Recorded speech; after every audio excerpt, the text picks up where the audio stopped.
liberty and justice for all. Okay, roll call, please. O'Brien. Here. McNutt. Here. Duff. Here. Giannini. Here. Claiborne. Here. Kuznicki. Here. Newman. Here. Item 4, additions to business, I don't believe we have any. None tonight, thank you. And number 5, approval of agenda. Motion to approve as presented. Second. Motion by Duff, second by Newman. All in favor? Aye. Opposed? Thank you. Item 6, correspondence information. We have one from People's Express, letting us know that they're still around. 2 from DTE about tree trimming for Glengarry and Wolverine Drive. And then our local market updates. Motion to receive and file as presented. Second. Motion by Duff, second by O'Brien. All in favor? Aye. Opposed? All right, come to the first call of public. Before we open, I'd just like to review a little bit of the procedures regarding the calls to the public that were adopted by the council, first adopted in April of '87, then revised in '93, 2000, and 2008. And those procedures are, public may address the council for the first call of public on agenda items only. There's a second call, approximately 9 p.m. or whichever comes first for all other items. People that are wishing to address council during that time, after being recognized, just identify with name, address, and the reason for addressing the council. And council, the time limit for any one thing of address is 5 minutes. And then anybody that's making comments, just please direct them to the council. So, thank you. Motion to open. Second. Motion by, second by Newman. All in favor? Aye. All right, open. First call.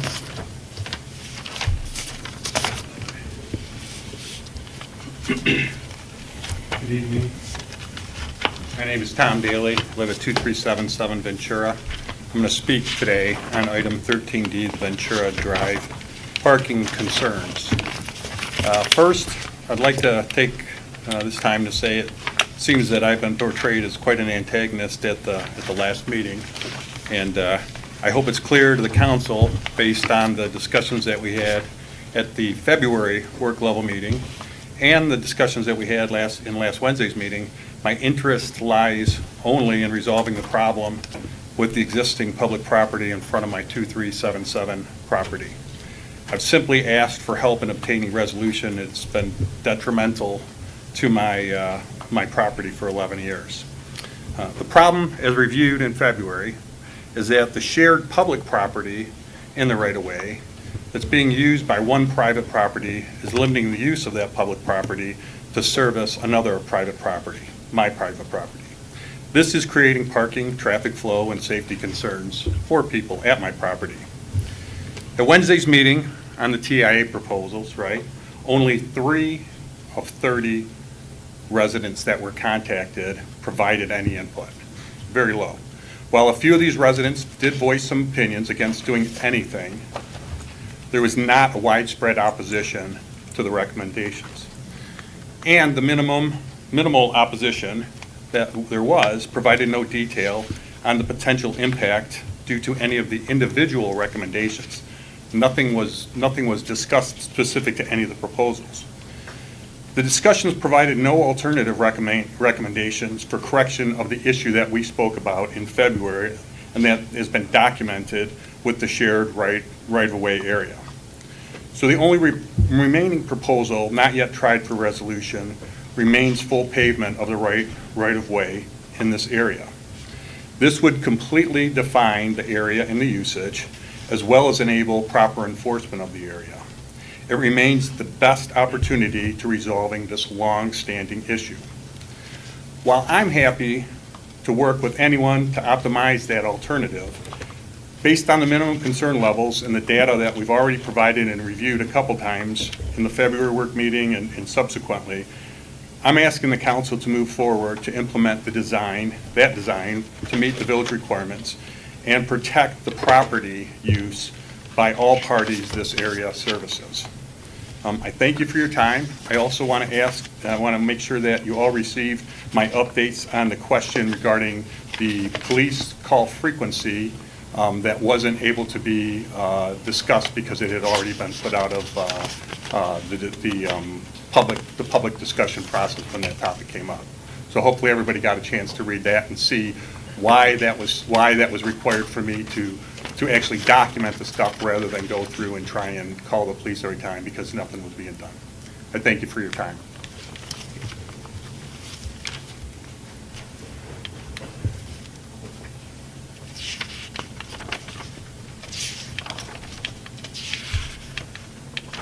Anyone else? First call?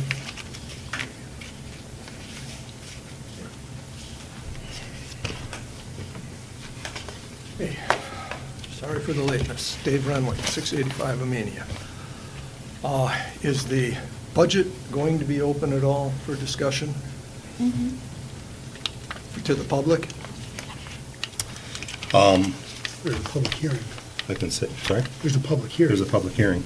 There is a public hearing. Regarding Okay. budget. Thank you very much. Okay, that's item number 11.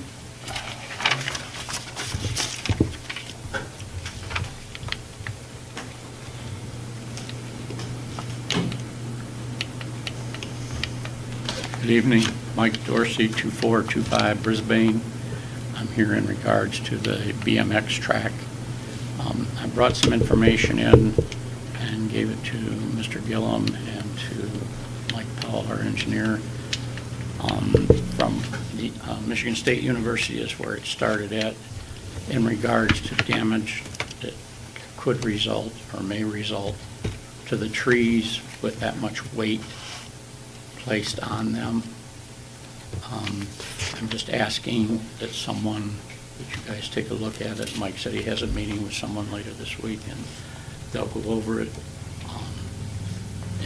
You know, the question that came up a couple times when I was talking to Michigan State was, when you do a environmental impact statement, that depending on what municipality you're in, and I don't know if Wolverine Village does this or not, but they require some of the things that are involved in there are alternative sites and alternative materials when you're working in areas around the lakes, wetlands, wooded areas, areas where there's either a grade cut or grade increase.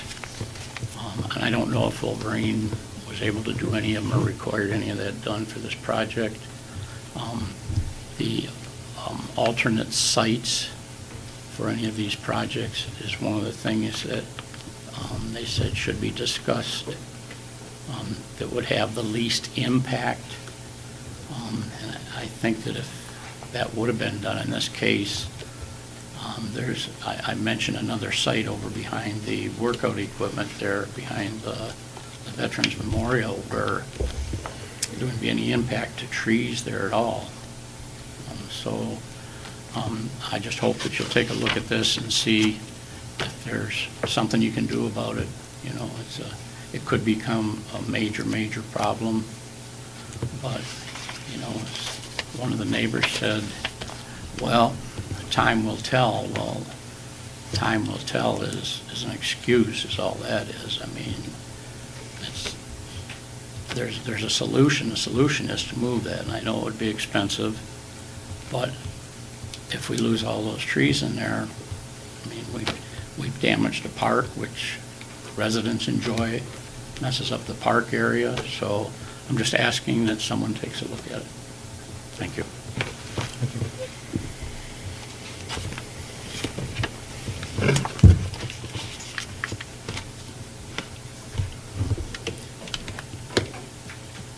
Motion to close? Motion to close, Duff. Second. Second by Newman. All in favor? Aye. Approved. Motion. There's no one else going on? I'm sorry, I can't hear, I've got a hearing aid, so it's difficult for me to hear. Is it still open? We can open back up. Yeah, All right, We didn't actually do the motion though, did we? We didn't vote? Yeah, so it's still. Okay, so still, all right. I didn't come with a lot of notes. I come with a lot of Can we frustration. have name and address, sir, Okay, please? Joe Donzilla, 1311 Glengarry.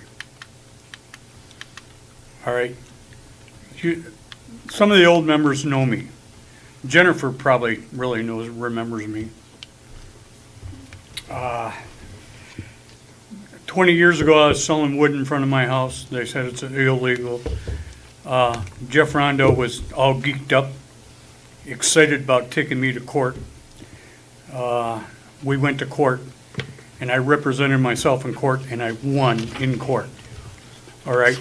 It took me a while to get a permit back from the village for building a woodshed to put my wood in, but it's, the whole point was I won in court, so I just didn't bother doing it anymore. All right? But the point is I won, representing myself. All right, 1311 Glengarry, my house was built in 1949. Tom Edmond that lives over on Woodlawn, his dad built that house. Jeff Miller was raised in my house. All right, I need to replace the front porch. It's an existing front porch. I'm not Mr. building President. anything onto it, Mr. not Donzola, doing can I- anything. Can I ask a question, which agenda item this is regarding? Huh? Can I ask which agenda item this is regarding? Because the first agenda, which It is- agenda? Well, I don't know, First- I thought anybody could talk. The first call to the public is for agenda items only. The second call is for any other business. Okay, then I couldn't hear that, so. Okay. I'm wrong, can I sit down and come back again? Absolutely, yes. Eh, Yes. You got everything noted, what I said? Yep, Okay, Yeah. Thank you.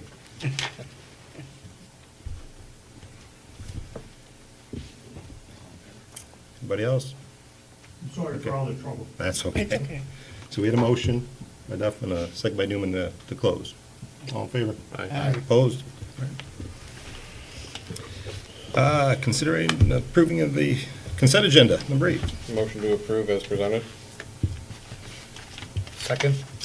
Motion by Duff, second O'Brien to approve. We have a roll call, please. Can we hold the minutes? We can? Thank you.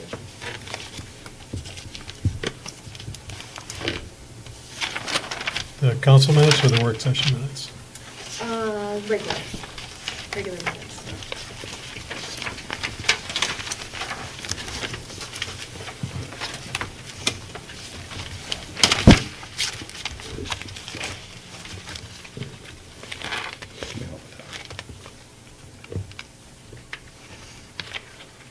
So you want to have a motion on the rest of the consent agenda? Yeah. And then go back and address that Address the minutes. right after? Okay. Motion to approve the consent agenda minus the regular council minutes for May 14th? Second. Motion by Duff, second by O'Brien to approve the consent agenda minus the regular council meeting minutes. All right, can I have a roll call on that, please?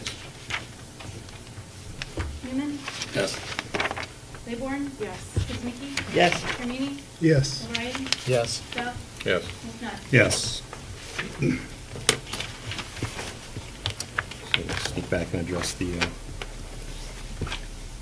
minutes.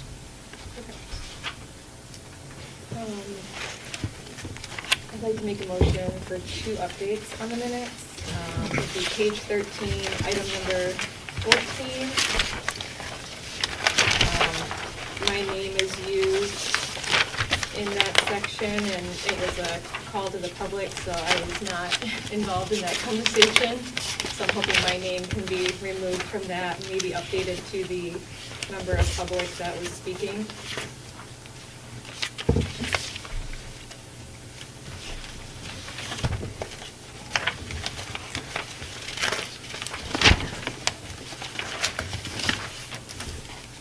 Right here? Mhm. Oh, that's the other way around? No, it would just be the member from public that was speaking. I was not involved in that conversation. I was just hoping for that to be updated. And then should I move on to the next update? Or is there a question on that? Yeah, was that, That's the very last. I think that was just a call to public. I watched it back. There was no one else speaking during that time. in So the- I think it just is maybe a miss on the name, but my Okay. name The last is, sentence. Yeah. yeah, so my I'll- name I'll needs to second. be removed from that. Okay. We had a motion to remove, And just the- update to. yeah, update To the member of public. the minutes to member of public instead of Claiborne, strike Claiborne and member of public. Okay. We have a motion by Claiborne, second by Newman. All in favor? Aye. Opposed? And then the second item is page 15. It's the second roll call. I voted no, and it's noting that I voted yes. So I need that updated to reflect my vote on that.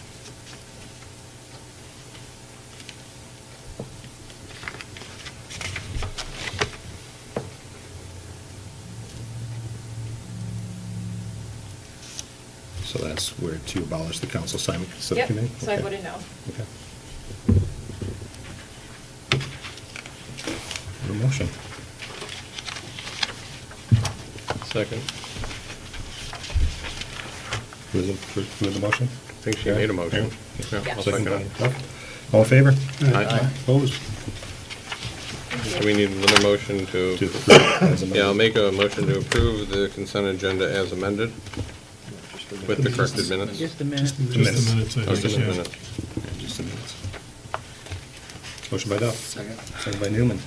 To approve the council Amended minutes. minutes. Council minutes as amended. So let's have a roll call on that, please. O'Brien, Yes. Jermaine, Yes. Kuznicki, Yes. McDutt, Yes. Duff, Yes. Newman. Yes. Claiborne. Yes. Cover that. Number 9, board appointments. Recommendation council appoint Jennifer Newman as member of zoning board of appeals. I will The make term that. expiring 12/31/2027. I will make that motion. She seems like she's going to be a good addition to the board. Second? Motion by, second by Brian. All in favor? Aye. Opposed? Keep on. Thank you. She contacted our office today, assuming that the council made the appointment tonight. She'll be in tomorrow to get sworn in, so she'll be ready for the zoning board meeting next week. This, number 10, presentations and recommendations, updates from Mr. Powell. Thank you, council. I have 4 items that I'd like to present to council. The first one is an update on the BMX track. The residents are using the BMX track. I've not personally seen any motocross on that BMX track, but it's obviously for non-motorized vehicles. I was contacted by a resident who wanted to make some minor modifications to the bumps in the BMX track. He has background for doing that kind of work. He's got his own equipment. We've asked for insurances. But before any work was being proposed, the administrator and I would like to meet with him, and he has not scheduled a meeting yet. And so, as far as I know, it's being used and being appreciated by the, probably the younger residents here in the village. I do have a meeting, I have a landscape architect, a senior landscape architect, on Friday, and I will discuss the tree root issue. It's my understanding that if you filled all the way around a tree, you'd be smothering the capillary roots that extend out from the tree. But as you go through just one side of the tree, it doesn't, it reduces the impact on the trees, let's put it that way. We deal with that a great deal when we run sanitary sewers, water mains, storm sewers, because we have to dig adjacent to trees quite often, and we try to minimize the extent that we impact the trees. And as long as we stay along one side of the tree, it doesn't seem to impact the trees. But I will be going over that with that landscape architect. Any questions on the BMX issue. Okay, item number 2, Hutch Paving. We walked the entire project, that's the 2024 paving program. We walked it with Hutch Paving. They agreed with all our concerns. They came in and saw cut some of the edge of the roads. They milled out areas of the roadway. And then they've repaved it. They've done shoulder work. They did miss a little section on Wabasso where it's holding a little bit of water. They were going to come in and torch that area and create a swale to take it off the road. They did not do that item. They were going to come back and do that. They haven't done that yet. But I'm recommending the release of the payment requested by Hutch Paving. That's the amount that we've held since last year to make sure they came back and performed the checklist. But I would then request that the administration hold that check so that when they come out, it should only be an hour job to be able to fix that one spot on Wabasso and then have the administration release that once they've done that work. I would feel it would be improper to give them that check and then we would have no, besides their reputation, we'd have no means of saying, come back and fix this one area. So that's my recommendation. Make a motion that we release the retention money to Hutch Paving in the amount of $47.5291 to the administrator for once that project is fully completed to be released.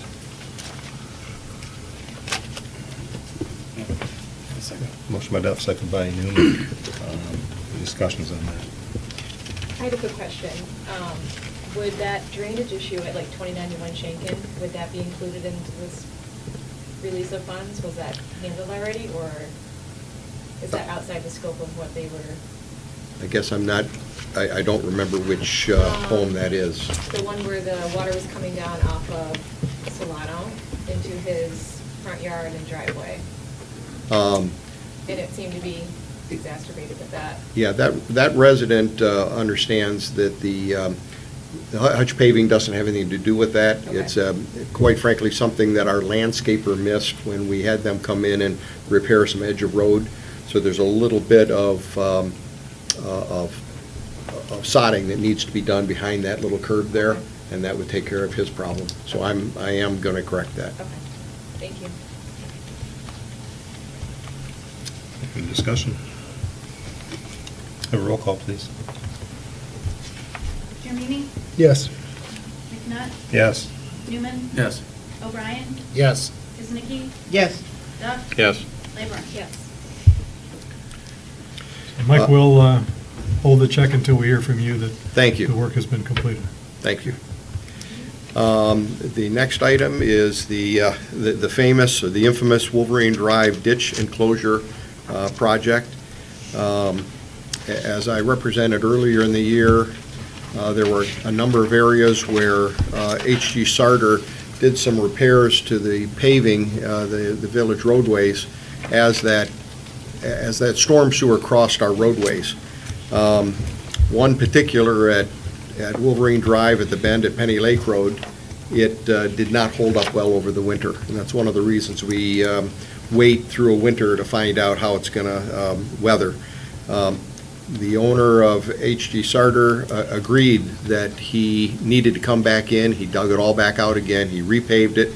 And so he has lived up to his side of the requirements. The $1,899.24 is the amount of retention that we held to make sure that he did come back and repair it. In my opinion, he repaired it extremely well, and I'm recommending the payment of that retainage amount. I make a motion that we release the retainage, or retainer payment to H.G. Sarter in the amount of $1899.24 for the completion of the project. Second. Motion by Duff, second by Newman. Any discussion on that? Roll call, please. O'Brien? Yes. Newman? Yes. McNutt? Yes. Jermeany? Yes. Claiborne? Yes. Duff? Yes. Kuznicki? Yes. The last item, council, is something that you may not have even been aware was happening. A new home has been built at 1635 Shanken, and as part of that new home, our existing catch basin that drains the right-of-way on the west side of Shanken, and it actually drains the ditch line on the east side of Shanken as well, was set down some 4 feet below the edge of the road. So it was a really deep, depressed catch basin there. The homeowner has now raised the grade around that catch basin for his driveway. The village has gone in and done some repairs to the storm sewer that runs out to the lake right adjacent to this home. But the village had agreed to raise that catch basin up to about a foot below the edge of pavement, so it's not down in a deep hole. It would have been very difficult for the homeowner to do any grading in his yard next to his driveway if this catch basin were not raised. Therefore, the DPW did not have time, so JJM was used to raise that catch basin up about 3 feet. They did an excellent job, and I'm recommending payment of JJM for raising a village-owned catch basin. Make a motion that we pay JJM backhoe services in the amount of $1,600 for the Shanken drainage repair. It says here, I think, 1620. Memo says, Oh. memo says 1620. Yeah, Memo says- 1620 was the actual invoiced amount. It was wrong in the agenda, so thank you. Yeah. 1620 is Okay. the appropriate amount. 1620, Pam. Yes, thank you. Thank you. Thanks for Yeah. catching that, Pam. We have a motion to approve the invoice for 1620, and we have a by Dove, second by Newman. Any discussion? Well, roll call, please. Jeremy, Yes. McNutt, Yes. Newman, Yes. O'Brien, Yes. Claiborne, Kuznicki, Yes. Duff. Yes. Thank you, council. Before we go on, Mike, have you been out to the sports courts to check them out this year, the last month or so? I've been out twice, the administrator and I'm not sure if the council wanted to discuss it now, but we met with the Goddard Coatings out there today, and there's a great deal of information that can be presented to council, but I didn't know when the appropriate time to do that would be, so that's up to council. And Mr. Powell and I were out there this morning. At this point, my plan would be for us, between the two of us, to prepare a report for council, and then have that on the agenda in July. Okay. So that way we can provide you with all the information. Yes.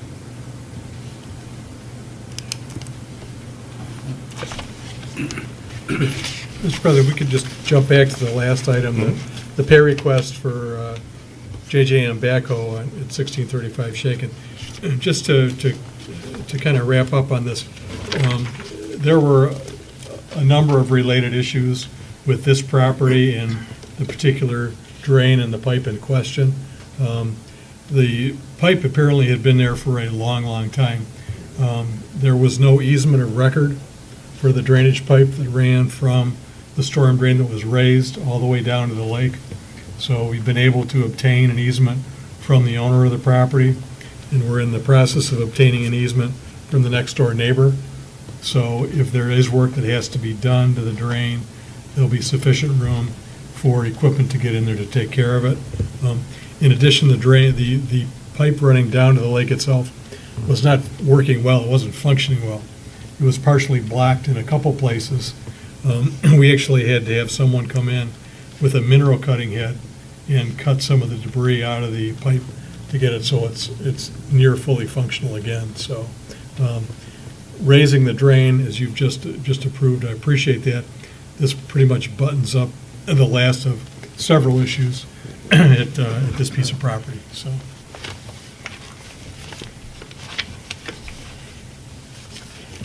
Thank you. That brings us to number 11, public hearings for fiscal year 2025-2026 budget. Motion to open. Motion by Duff to open, Second. second by Newman. All in favor? Aye. Opposed? Okay, public hearing is open.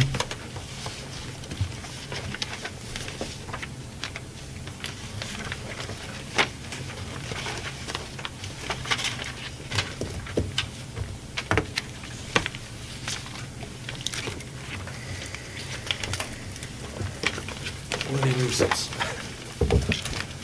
Dave Renwick, 685 Amenia. And yes, I know I could be talking about myself there, but to start off with, this has something to do with waste collection, but I just want to say the reason I am here tonight evolved from I had Priority Waste refuse to pick up some trash in front of my house, some bags of kitty litter that were a bag in a bag, literally, and they refused to pick them up. And it took a number of days and a considerable amount of writing and was getting nowhere, and I finally talked to a friend of the family, and he told me how to word things and present myself and who to contact, and just all of a sudden, bam, they're picking it up again. So, David, I empathize with you, because if your experience with Priority Waste is anything like mine, bless your heart. But in the course of that discussion, the same person expressed interest in the solid waste charge and the overages. And I sent him all my information, and he looked at it, and he said those overages should be deducted from the next year's trash fee. And they've done nothing but pile up, as far as I can see. They have not been refunded or kept. Supposedly, the fee is supposed to be kept in one place, not thrown into the general fund. So he has expressed that that is not the way to do it.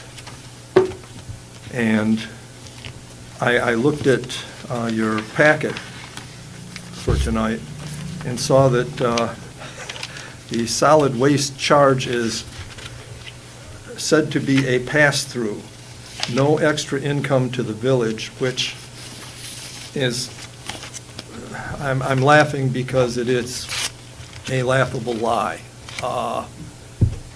The solid waste charges were included in our taxes 15 years ago, before council voted to put them as a separate fee. At that time, they were tax deductible because they were part and parcel of the village taxes. Now, they are not tax deductible. So you kind of kicked the low-income people in the face twice, because you basically put a fee in place rather than having it in the taxes, and that fee is not tax deductible. So that's a double whammy on low income and just fixed income households. And that's just not right.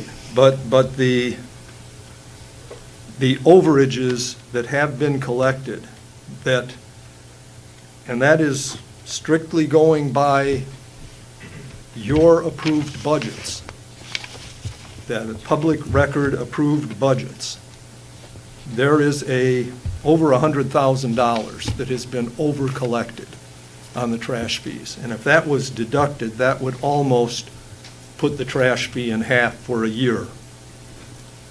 And then you can pick up wherever you want. But I would strongly urge you to do something like that, if you haven't already. I've spoken on this before, and if you haven't already, I would strongly urge you to do something about that, because it's wrong. It's, as far as I've been told, provably wrong. So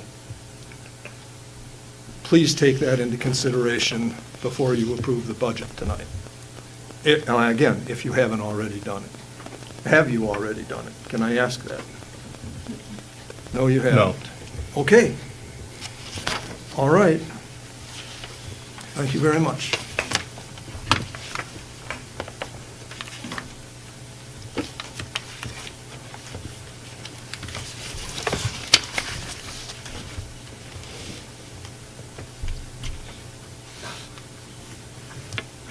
Motion to close.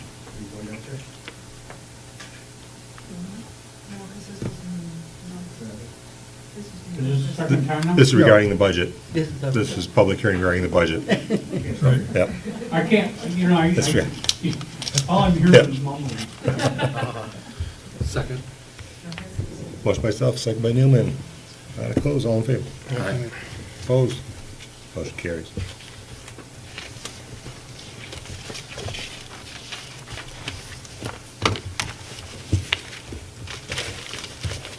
So we have new business.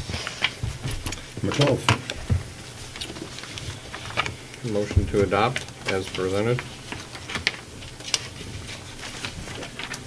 I think we need separate motions on each of the 6. Yes. Strictly on number 1. Number Okay, 1. thank you. We have a motion. Second. Motion to adopt by Duff, second by O'Brien. Roll call, please. Oh, sorry, discussion. Any discussion on that?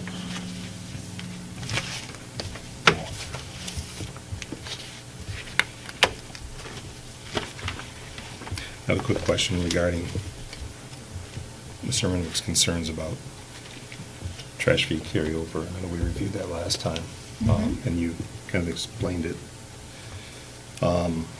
well. Yeah, and I I can was wondering if you explain could it do that again. again Sure, for us, that'd be sure. great. So I don't- what we show in the budget, it, under the appropriations, we show the actual invoice that we get from the garbage company. And we show the invoice that we get for leaf cleanup, that's a separate invoice from the garbage invoice. And our previous year invoice, that amount was 21,000 and some odd dollars. And so there's a couple line items in the budget that show, just the trash and then the leaf pickup.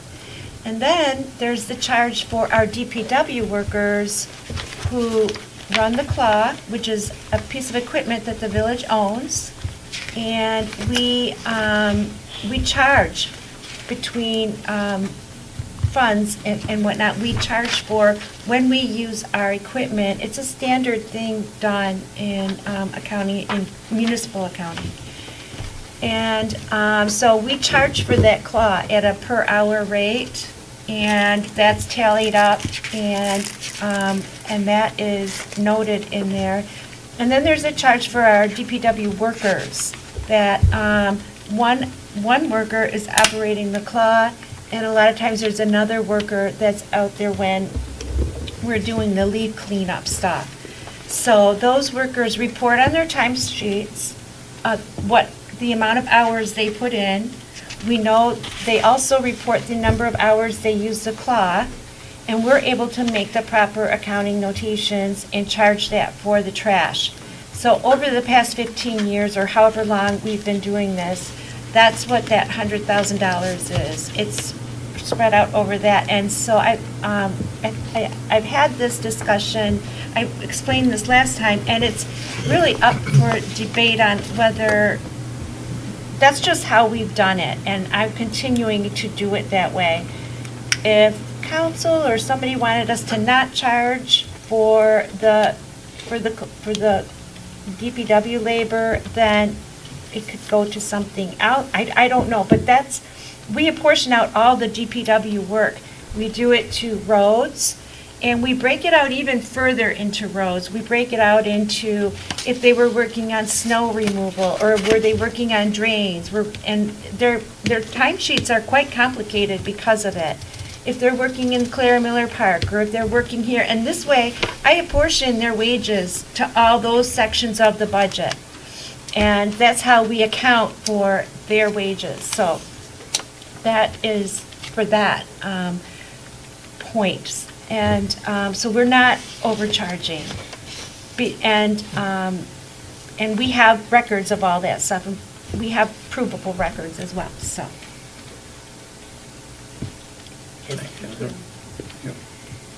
And we're billed on a calendar basis, but we got the budget on a fiscal year, correct? That's correct, we're Okay. billed at, and so I have a worksheet left to me by Mike Conduct.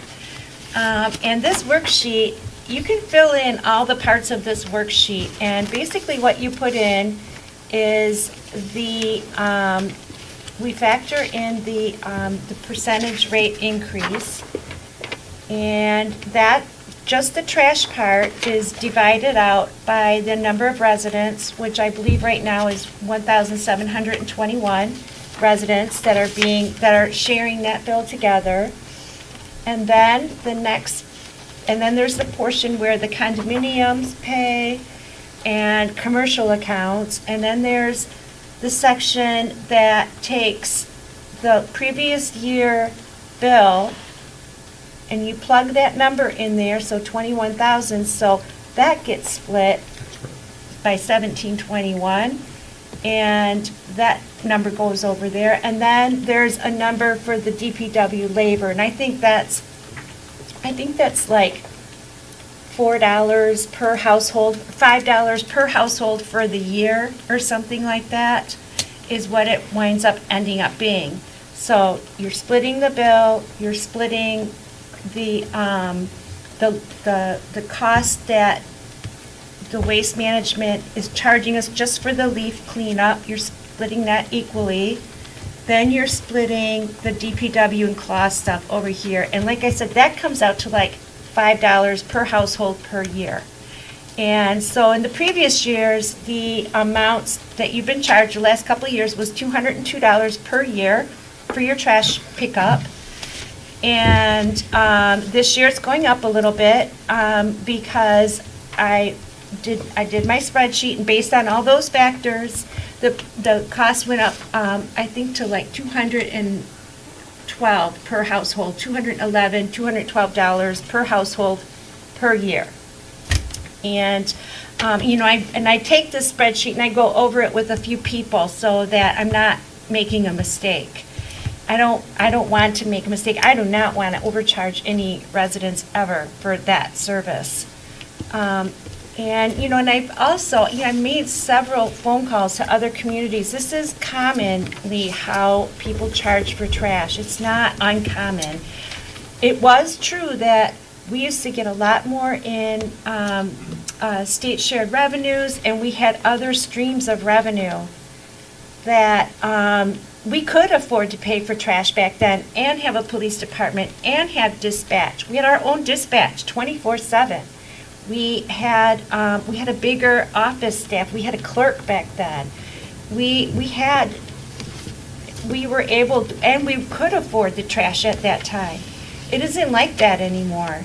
It's we're bare bones. We're working with one less person in our office, and we've done everything we can to keep the costs low for village residents, but the cost of stuff has just gone up so much. It's gone up like tremendously. So back in those days, we could afford to do it. When that happened in '08, we lost all that taxable value from the homes, and so we've kept our millage rate the same. We've never changed it in I don't even know, 30 years or something. And but the values, everybody dropped significantly in value, and everybody, and the state shared revenue dropped in value. So this was two of our biggest revenue sources that were reduced. The state shared revenue has never really come back. It's gotten better, but it has not come back as much as it had.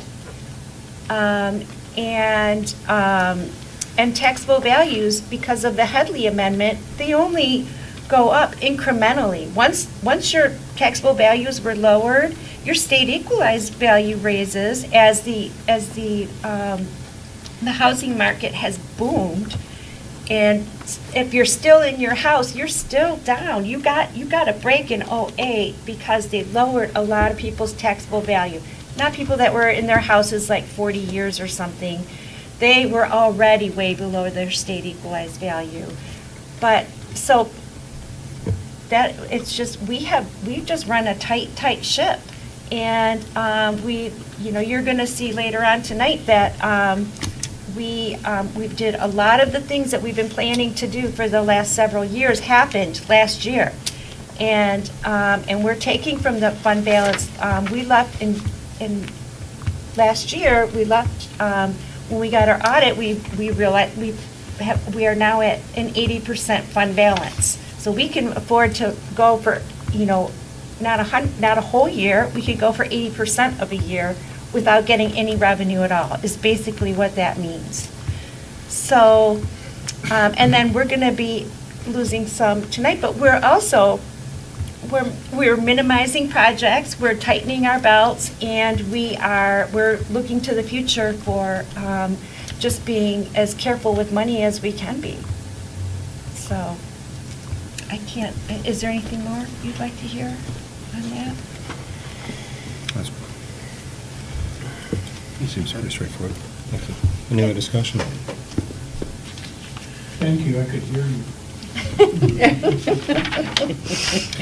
So we have a motion to adopt the proposed budget, and we have a second. Mr. President, if I could just make a couple comments regarding the amount that we have budgeted for road improvements. And Jennifer, if you want to weigh in, or Mike, during the Yes. discussion, if you want to weigh in as well.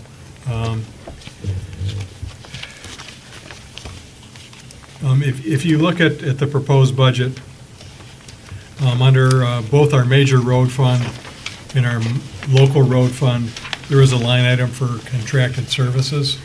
And if you compare,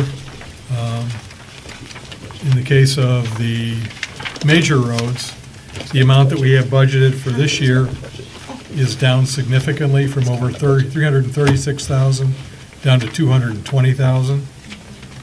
If you look under the local roads, the amount we have budgeted is 330, which is up from what we had budgeted last year, which was 234, but is still significantly less than what we've actually spent on the local roads last year, which was over $420,000. The bottom line is, in terms of the total amount that we have in the proposed budget for road maintenance, road improvements for the upcoming fiscal year, it's significantly less than what we had in the budget for this year. What we've done the last couple of years is to take advantage of quantity discounts and mobilization discounts, hopefully, with the vendors. We've taken contracted services funds from 2 fiscal years, and we've spread those over one summer. So over parts of both fiscal years, but by spreading it over one summer, making it one very large job, if you will, as opposed to two smaller jobs, again, to try to save some money. And I think that has been effective.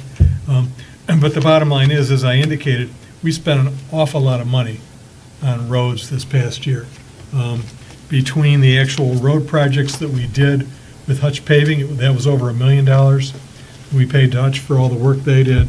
And keep in mind, too, that the contracted services line item, that doesn't include only the road work itself, but if we do any drainage work within the right-of-way, so the Wolverine Drive ditch enclosure project went against the contracted services. So that's another reason why the numbers were so high for this particular year. So given the fact that we spent an awful lot of money on roads and our Act 51 road funding money, the amount that we have set aside has dwindled because we spent so much on the roads.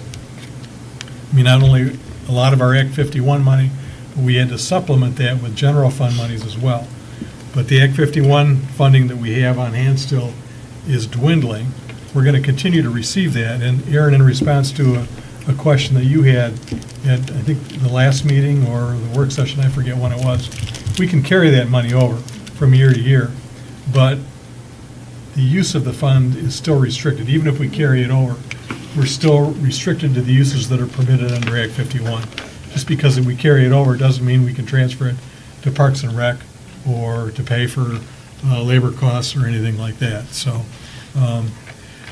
when we did the road project this past year, and we bridged the 2 fiscal years over the summer, what we were thinking was that we would more or less take this summer off, if you will, not have any major road improvement work done, and then pick that up again next year, and then bridge the 25, 26, and 26, 27 fiscal years in the summer of 2026. But given the amount that we spent this year, the fact that really, in talking with Mike Powell and talking with Andy Stone and the DPW, our roads are really in pretty good shape. And Mike and Andy have identified areas that if we were going to do road maintenance, road improvements next year, where those would be. But what the numbers in this budget anticipate is actually not doing anything next year, taking a year off, if you will. So instead of doing work in 2026, using 25, 26, and 26, 27 road funds, what we're envisioning at this point in time, unless something drastically bad happens with any of our roads, we're going to take next summer off.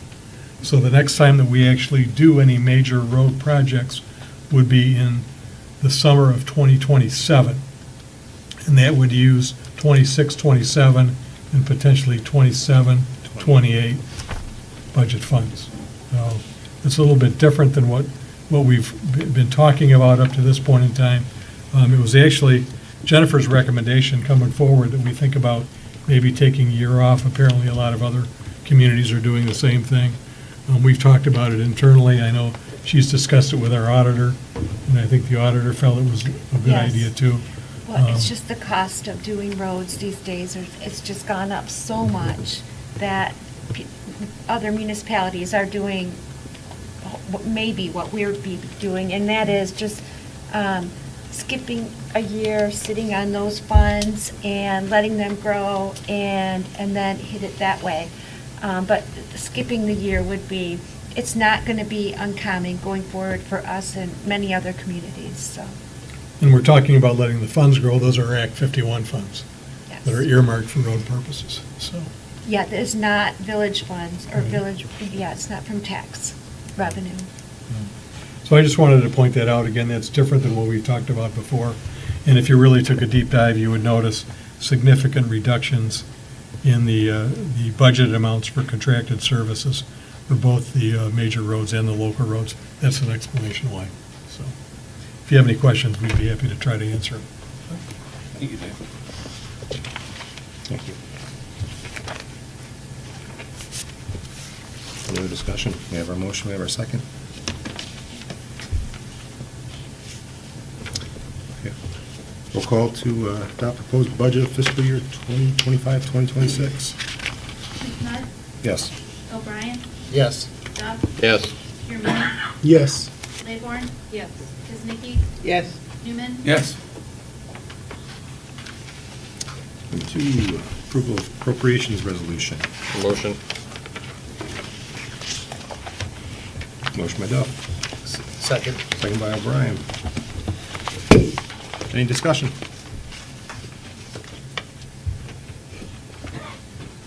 Have roll call. Newman? Yes. Claiborne? Yes. Kiznicki? Yes. Hermini? Yes. O'Brien? Yes. Duff? Yes. McNutt? Yes. Number 3, establish millage rate for fiscal year 2025, 2026. Motion. Motion by Duff. Second. Second by O'Brien. Any discussion? Well, there is one issue with our millage rate, and I'm not exactly 100% sure how it's working, but it could be that our millage rate this year is going to be a hair under 9.573. And the reason is because the Headley Amendment, they have made some, they have some factors that they put out each year, And I'm not 100% sure if it's gonna have to be a little bit less. But if it is that way, our budget is still gonna be adequate. We have a lot of, the amount that I budgeted for in our revenue is not the amount that we would collect. It's not our taxable value times 9.573. That's actually a little bit higher, like 2.4 million. But that's not what we're gonna be getting, because we have people that are exempt from paying taxes in the village. We have, I think, 12 veterans that own homes in the village, and they don't pay taxes because they're a disabled veteran, and so according to the new law, they don't have to. So I deduct that portion, and then we'll have some deductions or exemptions for people that, poverty exemptions that will be coming through, during the July Board of Review.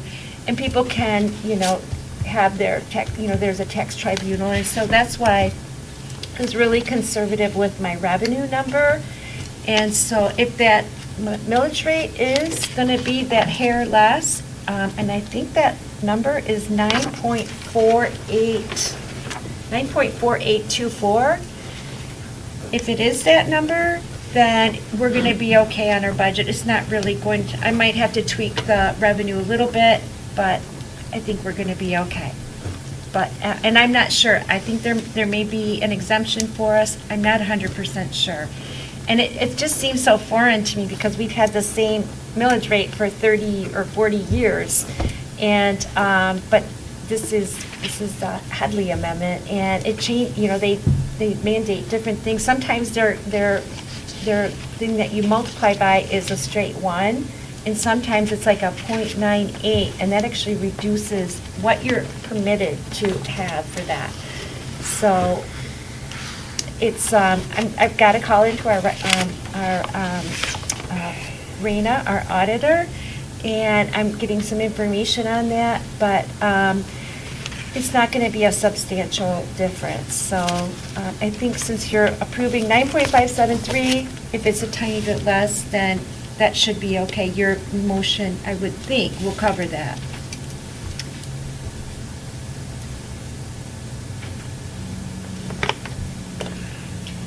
I would guess, Jennifer, worst case scenario, if the millage rate did have to be reduced, and council had to adopt a correcting motion, if you will, we could always schedule a special meeting to get that done. If we have to, yeah. Because I'm just taking a quick read at some of the information you gave me, and I think we have to have a budget adopted by the end of this month. Mhm. But in terms of the form that we have to submit regarding the tax rate, Yeah. I think we have until the end of September to actually submit that. Well, I give this to the county prior to printing our tax bills. This is the form here. So if we do have to make a change, we'll have to make a change by the end of the month. Yeah. Okay. Just so we can plan if need Okay. be. So.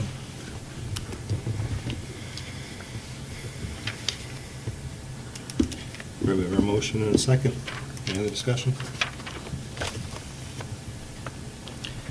All right, roll call, please. O'Brien, Yes. Jeremini, Yes. Kuznicki, Yes. McNutt, Yes. Duff, Yes. Newman, Yes. Claiborne. Yes.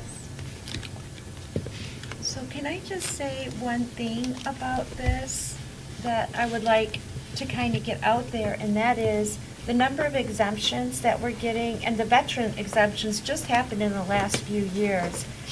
It's affecting our revenue. State share revenue has remained flat. Road revenue has remained flat, despite the fact that the cost of everything's going up. The cost of doing roads is going up. And this could be just another kind of hit to it. So I'm hoping that I'm wrong on this, but it's just something for us to think about for the future and spending, so. Thank you. You're welcome. Number 4 is set tax collection fee. Motion to set collection fee. We have a motion. Second. Motion by second by O'Brien. Any discussion?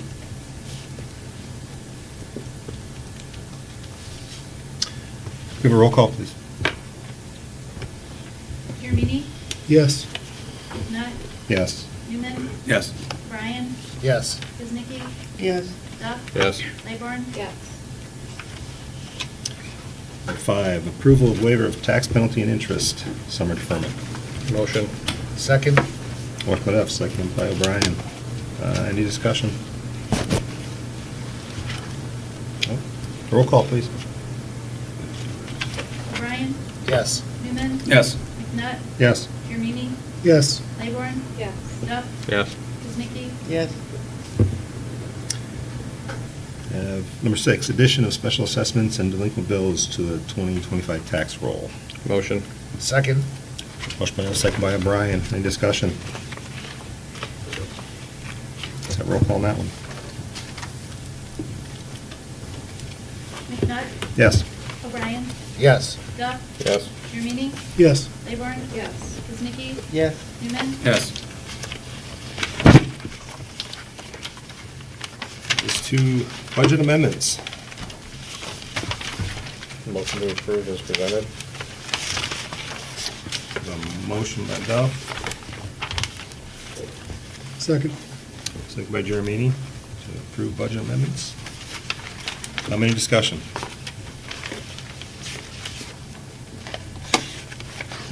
None? Okay, roll call, please. Newman, Yes. Claiborne, Yes. Kuznicki, Yes. Jeremy, Yes. O'Brien, Yes. Duff, Yes. McNutt, Yes. I see Parks and Rec, board recommendations. Motion to approve the 750 for the 5K dog race.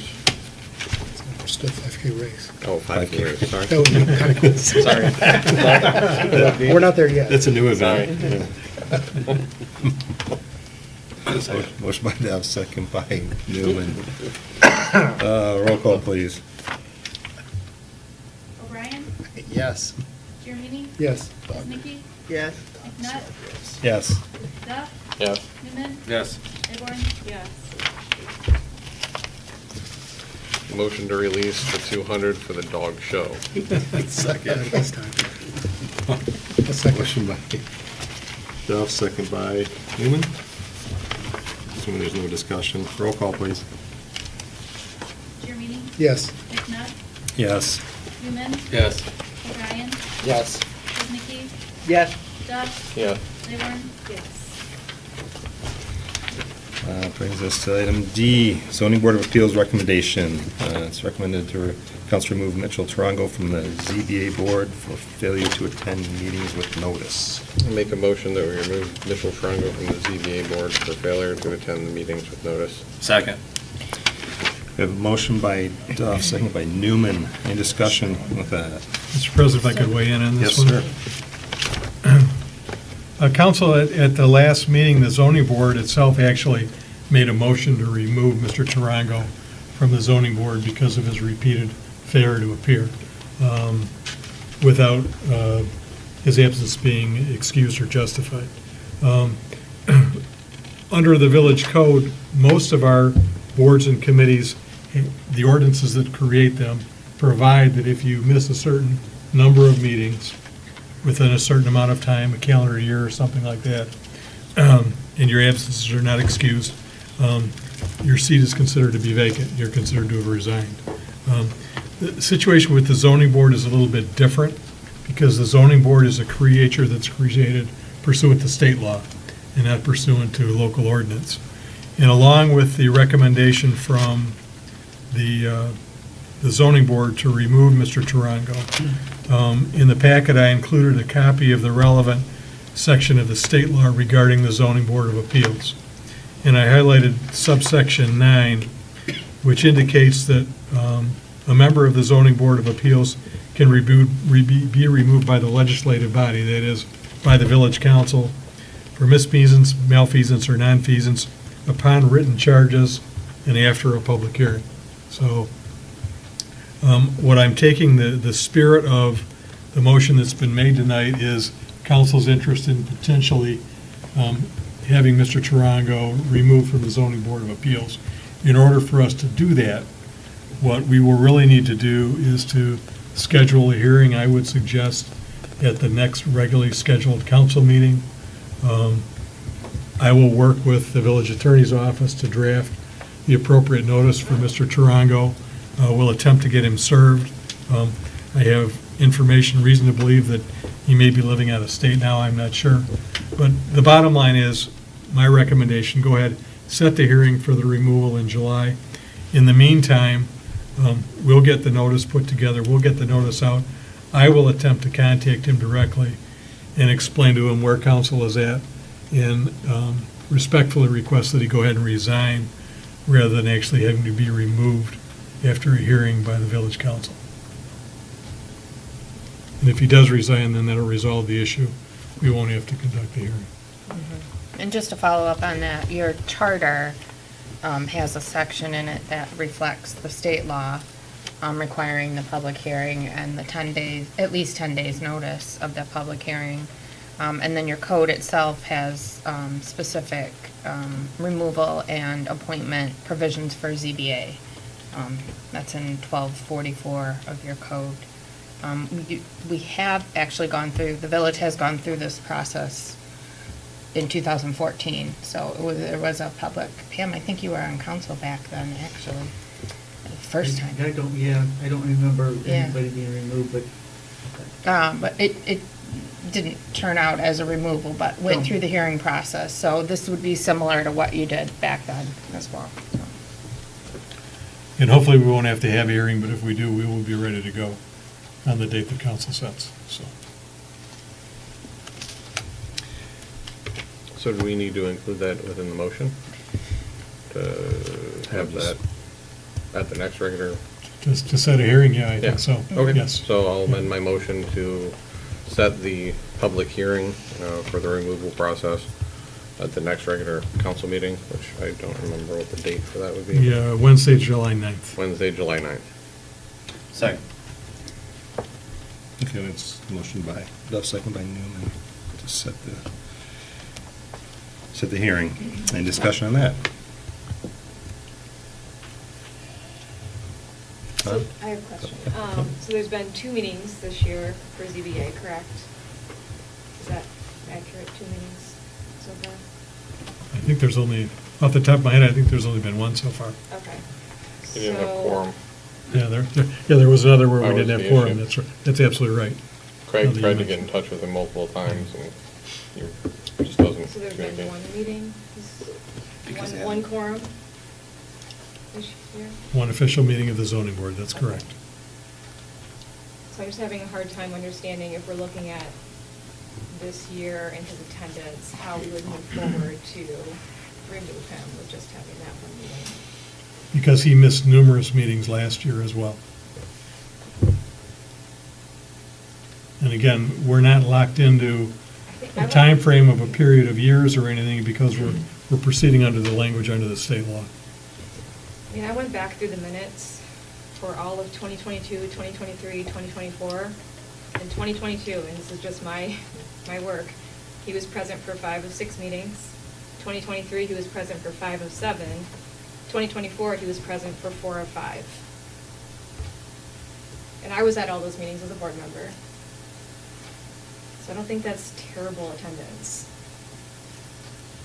And that's just based on the minutes. I went back and looked at every set of minutes that were on our website, just to get a better understanding of how many meetings he truly had missed. And those are just the numbers. Respectfully, if you don't feel that he's missed that many meetings, then vote against the motion, so. But the fact that he has not come to meetings, as Member Duff indicated, after he had been contacted by the staff prior to the meeting and said that he would be at the meeting, we published notices for the meeting. We had Merge Live here to broadcast the meeting. We had our building official here for the meeting. We had the village attorney here for the meeting. Mr. Tarango failed to show up, we didn't have a quorum, we didn't have a meeting. And again, it seems to be a pattern that he's not responding to our communications. So the administration supports the recommendation from the zoning board that we take efforts to remove him. If you disagree, then vote against the motion. The motion right now is to set the hearing for it. Correct. Is what the motion is. Not to actually remove at this point. Correct. And the finding at the public hearing would be a finding of not necessarily number of absences or lack of absence, but you would have to make the finding, or maybe not, for misfeasance or malfeasance or misconduct. So things, that would be the argument that different sides could make at a public hearing. Would we receive a more thorough definition of what those mean in the application of this issue before that meeting? Yeah, it has to include notice of the sections of the code and the charter that are, subject of the public hearing, so what the allegations are. And you said in 2014, the village went through it. 2014, yeah. But it didn't end up Right, in removal. yeah, it was, Okay. So this is just for the hearing? right. Okay. They had the hearing, Yep. and they voted, it didn't pass, so.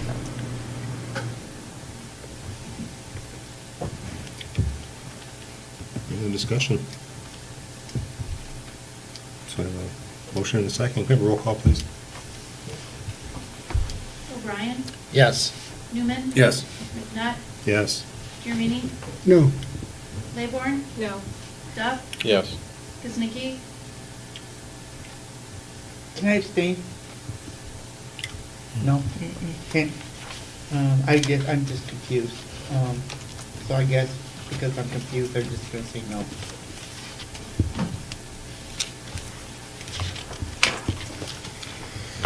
Three, so we set a hearing? Correct. Okay. Pam, I just want to address that. So if you're going to abstain, you have to ask at the beginning, before the motion, to abstain, and then state your reason why you're going to abstain. I just, So it has to just be agreed to before the. okay, thank you. Mhm.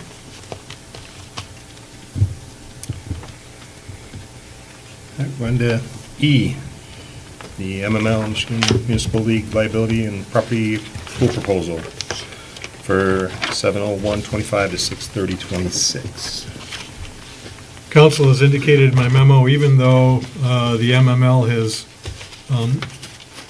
used increased property values of 4% across the board as the basis for our rates, and the fact we have 2 additional police vehicles in the fleet right now that are being prepared to be sold, the actual rate for this upcoming year will decrease by $280 from what it has been for 24-25. In addition, as a returning member, as indicated in my memo, if we renew, we'll get a post-renewal dividend from the league of $3,097. Motion to accept the proposal as presented. Second. Motion by Duff, second O'Brien. Any discussion? Can I have a roll call, please? Jeremini, Yes. McNutt, Yes. Newman. Yes. O'Brien, Yes. Layborn, Yes. Kuznicki, Yes. Duff, Yes. This number F, cost participation agreement, local road improvement matching fund program. Council, this would be to approve an agreement with Oakland County for us to participate in their local road improvement program. This would result in us receiving $7,908 from the county that was in prior years we would use for the crack sealing program throughout the village. Motion to accept the agreement as presented. Second. Motion by Duff, second O'Brien. Any discussion? Seeing that, roll call again, please. McNutt, Yes. O'Brien, Yes. Duff, Yes. Jeremini, Yes. Layborn, Yes. Kuznicki, Yes. Newman. Yes.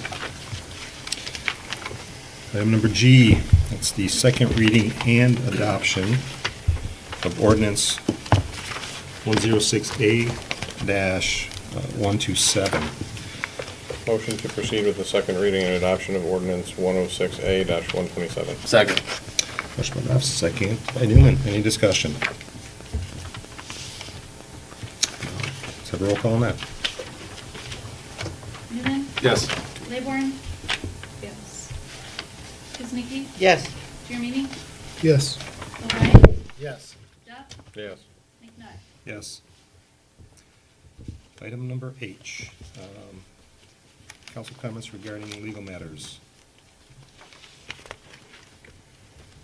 And I'm going to defer on this item to the village attorney, Ms. Olowski.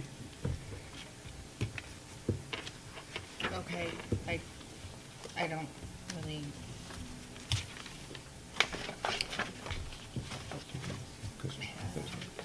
right, I don't. I guess when we talked, I really wasn't sure what that was exactly. Just how you, like, what information can be shared specifically? Maybe you could. Well, I think the concern that I've had and that was raised in a conversation that I had with Councilperson Layborn is with, particularly during public comment, with members of the village council being asked to or actually engaging in discussion with members of the public about pending legal issues. Oh, okay. So it depends on the nature of the pending legal issue, I suppose. Really, council, or public comment is not a time for Q&A. It's really just an opportunity for the public to, during whatever set amount of time they have, to voice concerns and, you know, if they do have questions that need to be addressed, then they would be directed to the administration where, you know, in real time, they could sit down and talk to someone. If it's maybe, let's say litigation, so there are certain exemptions for council to go into closed session to discuss sensitive legal issues, or sometimes property purchase, things of that nature, collective bargaining. You couldn't address those publicly because they're privileged, confidential. Typically, it's not a time for council to interact with the public. And you do have rules of procedure that govern that as well. I won't unless council directs me to interact. The administrator probably would be the most likely, I think, to interact, just to say, come see me tomorrow. You know, it's not now, is not the time. So, otherwise, I mean, I don't, does that answer kind of the concerns you had, or? For me? Mhm. I think so. I think my initial conversation with Dave was that I just wanted to make sure that the public knew that we are listening, we are responding, but we're responding through the correct channels. Right. Is what I wanted to make sure that we just Right. honed in on. I mean, every community is different. Wolverine Lake is very good at following rules of procedure. I have some, like, Councilman Duff's really good at, like, point of order, following Robert's rules. I mean, that's good. That's good for an orderly meeting. I have communities where you don't even know what's going on because people are talking and you're in the middle of a motion and, you know, there's just not a lot of order going on. So it's really good that that happens here, and it always has been that way. But it is not, and it may give the impression that, you know, you're detached or, you know, not answering questions, but there's a lot that happens behind the scenes with the administration and consultants, and, you know, I think there's a pretty steady stream of communication between the administration and council, and information sharing. I'm not saying there's, you know, unlawful communications going on. There's just a lot of information sharing so that you're fully informed. But public comment is not the time for an exchange back and forth. Your meetings would never end. It'd be back like it was in the 90s where meetings would go until 1 in the morning. You can't have that going on, so.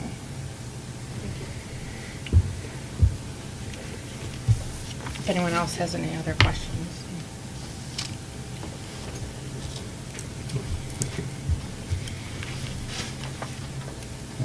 Item I. Motion to forego the work session? We have a motion.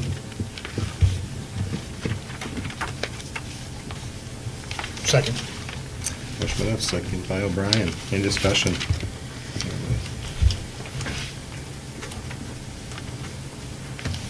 Okay, all in favor? Aye. Opposed?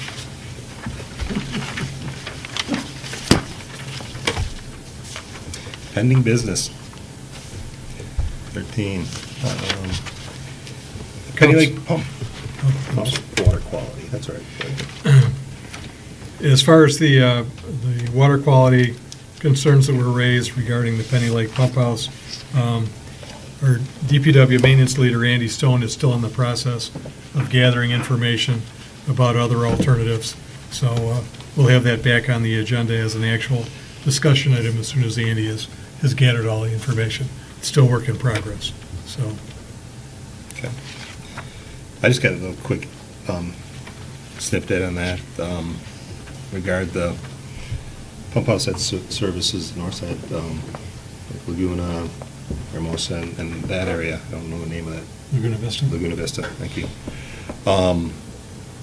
Speaking with some residents, and they talk about how their filters are very much clogged and get caked up on that end of the lake too. And there's several houses that have actually put in systems before the softener to alleviate that. So just with talking with some of the residents, unfortunately it's not specific to the Penny Lake community wells, so it seems to be general water quality between both. So, and their residents have taken steps necessary to rectify that. So it's just my short, small study. So.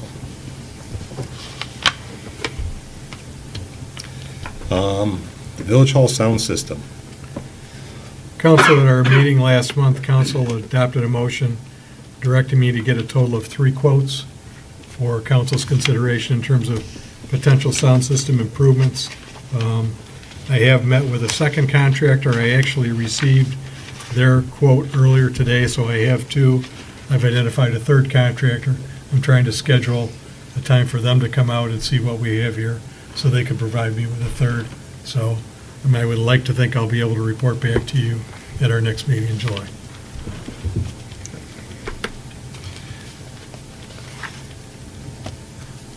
We have council committee assignments. Council, at the last meeting, the issue of the committee assignments was referred back to the subcommittee. I will, assuming everyone will be available, I'll be scheduling another meeting of the subcommittee after our July meeting. And then, assuming we get another recommendation from the committee, then the subcommittee, then we'll bring that back to you at the following meeting in August. So that's also work in progress.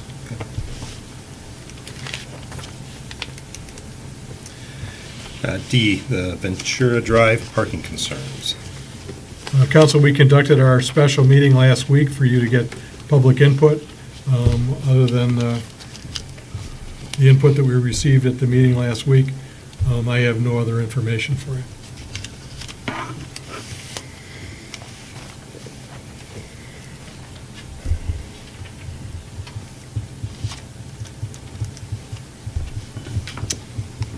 Any discussion, any thoughts before we move on?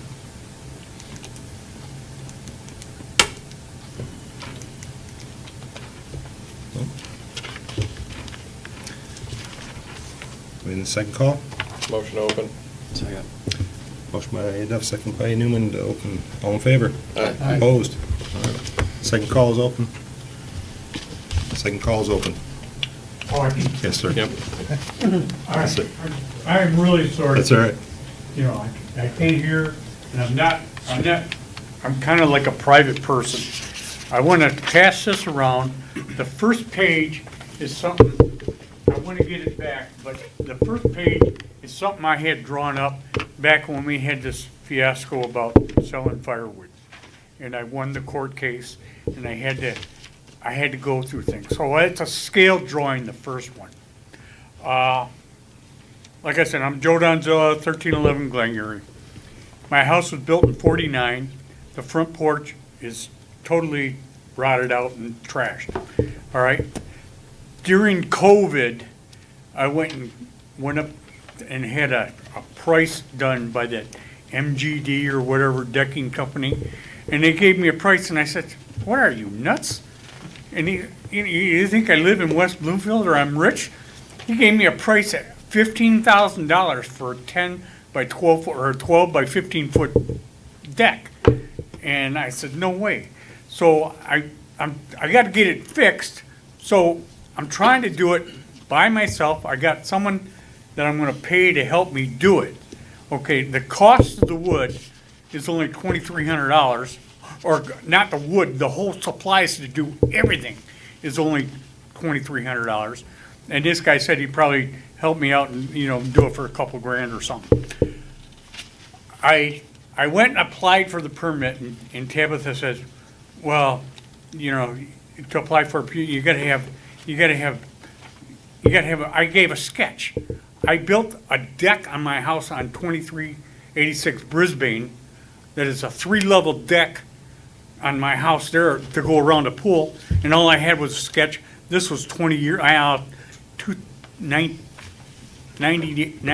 97, 98, 99, and all I had was a sketch. That was good enough. All right, now Tabitha says, "Well, you can't, that's not good enough." So I went and I got a Lowe's drawing that listed the sketch, or listed the porch. And I took it back, and Jennifer said, "No, that's not good enough."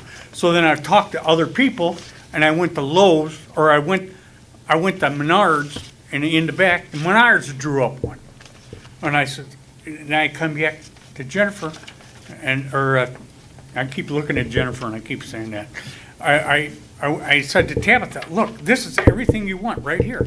She said, "Well, I don't know, it doesn't look right." I said, "Look, this, and this. All these things are listed. I mean, it's an existing porch. All I'm doing is replacing it. I should be grandfathered in." All right? And so then she said, "All right, I'll submit it, but I don't know how soon it's going to go."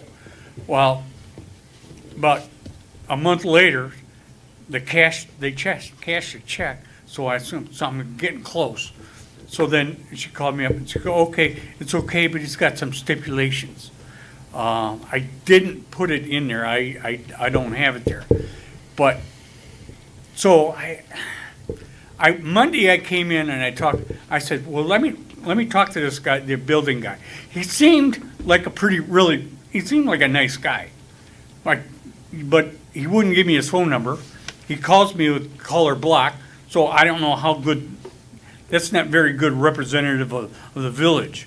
But he said, "I don't want people calling me all the time." Well, it's part of the job, I think. Anyway, I was here Monday, and I told Tabitha, "This is what, I got." "Well, I'll let him." I said, "Let me call him." "I can't let you call him. I'll send him in." Before I pulled out of the parking lot here, he called me, and he says, "Joe, it's not that big of a deal. Just get some graph paper and make me up a drawing." As you can see, I took graph paper and I made a drawing. All right. Then I came back here that afternoon and gave it to Tabitha. I says, "All right, here, this is it." I haven't heard from the guy since. All right. All I want to do is rebuild my porch. I mean, he says, "Well, it's an attachment. Is it this and this and this?" I said, "I don't even need to attach it to the house. It's just a porch. I mean, I could build it right there and don't have it attached to the house." I've talked to a lot of friends. They said, this is ridiculous, because it should be grandfathered in, because I already got an existing porch. I'm not changing anything. I'm not structurally changing anything. All I'm doing is replacing what was there. Everything will be new. I need some help here. I mean, I'm just a grumpy old man that lives by myself. I don't like dealing with anybody. Just leave me alone. That's my point. Can you guys do me any good? Oh, my time's up.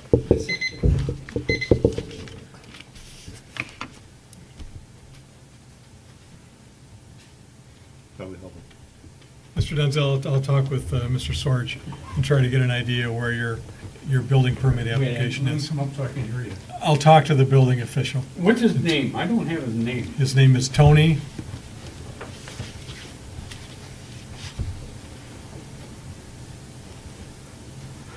His last name is Sorge, S-O-R-G-E. I appreciate it. I mean, I've been looking, you know, because I talked to Jeff Miller about this, and I said, look, this and this. He said, well, Tim wouldn't have done it that way. Tim would have done this, and this, and this. And this is a new guy, and maybe he's new because he's going to go everything by the book. Well, I mean, everything doesn't always go by the book, to me. I'll talk with him. We'll get you. So, Thank you. you're welcome.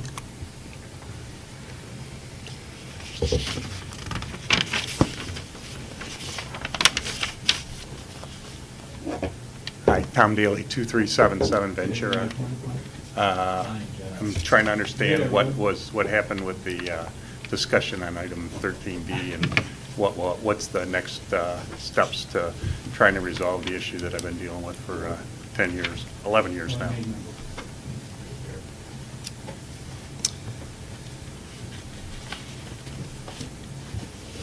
Thank you. At this point, I think it's still, we've had obviously the special meeting. I think there's still some questions that people are looking at and can understanding and dealing with on this council. So, you know, for you, it's been a long time. For this council, it unfortunately hasn't. So to better understand exactly what's going on and weighing everybody, we had a lot of input. So, and with the recommendations of TIA also, which were unfortunately to pave the entirety of that area, not just specifically, you know, two The area places. that I'm concerned. Right. So that's where the difficulty lies too, and what, you know, we're able to do with that. If it's the entirety, then that's a difficult one. Right, but am I to understand correctly, and I'm just asking for understanding, that you have the ability to, you would have the ability to be able to do it to whatever area that you wanted, right? If you wanted to. I don't have the answer to that question. That's where I don't know. Okay, well, let me So just say, that's- I provided three, I think in the original February meeting, I provided 3 sketches about 9 months prior, 9 months to a year beforehand, okay? One of those was exactly what the TIA had submitted for the approval. But there were two other design sketches there that I call kind of like, shared pain, shared gain, that would actually take out some of the concern with having other areas or having other properties that don't have parking space, right?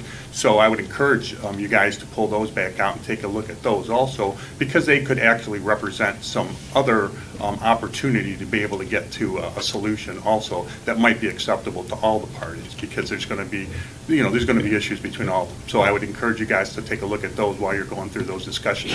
They're available or in the packets that I reviewed in February, right? And they were provided to the engineering team, like I said, about a year or so before they repaved it. So it could have been done then too. So, but thank you very much. Okay, thank you.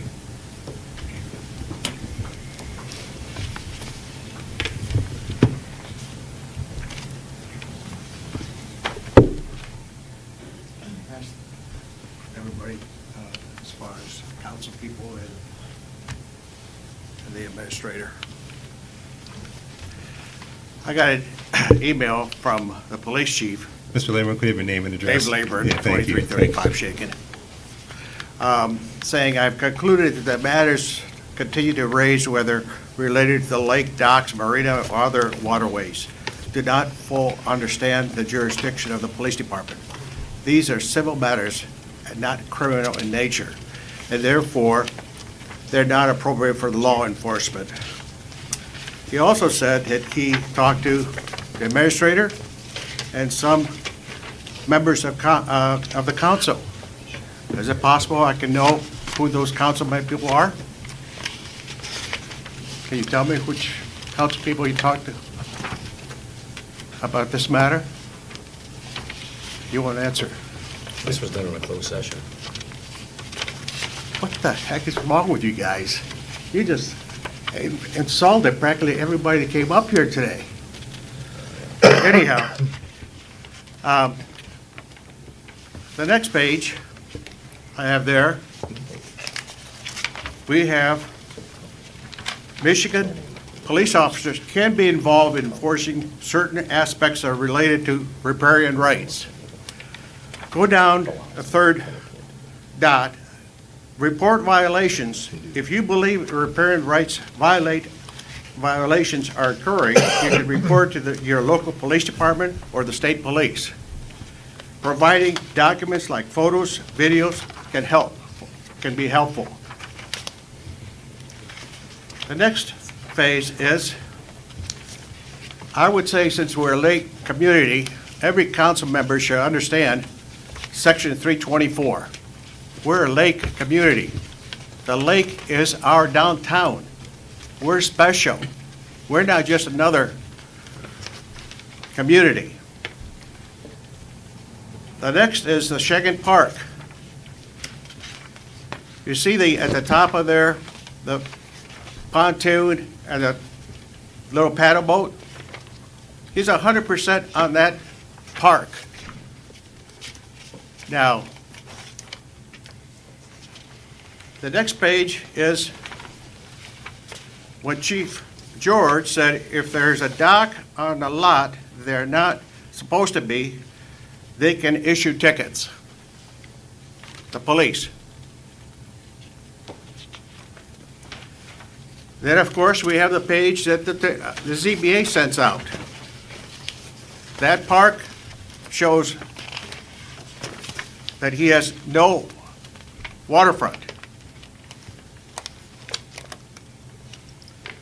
Then we have DNR that sent out a person to see if that property has riparian rights, a waterfront. And they denied his application. They said we need a survey. He never provided a survey because he knew you couldn't get a permit. He could not get a permit. By leaving it there, he's creating trespassing on that park. So you're telling me now, somebody can go in Dave's riparian rights area and park his boat in there for the summer. The village is not going to do anything about it. Well, I'd like to know, what is the police department supposed to do in this village? There are police departments around Michigan that help DNR with these issues. It's not, when I came here to this village in '75, I was putting a dock on Canal Avenue, and all my neighbors came and said, oh, the three neighbors, David, you can't put a dock there because we own that property underneath.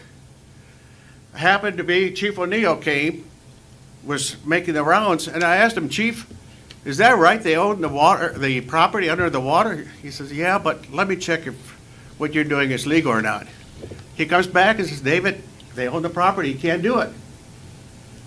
That's how he solved the problem in this village, not by writing out and just walking away from it. The reason I'm so upset is the document he sent me was so insulting that you guys are taking this darn village down. I went to the Commerce Township. The poor lady didn't know what she was talking about, riparian rights. I just copied some things. So I went to Oakland County and got these pictures. But we have the manpower to put them behind bushes. When we were going to Milford for dinner from South Commerce to Penn State, was bumper to bumper.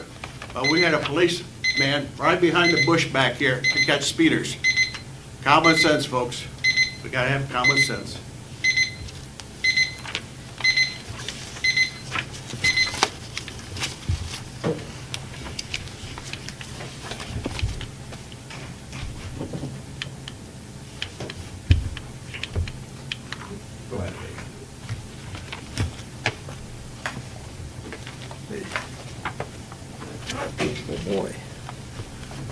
Dave Renwick, 685 Amenia.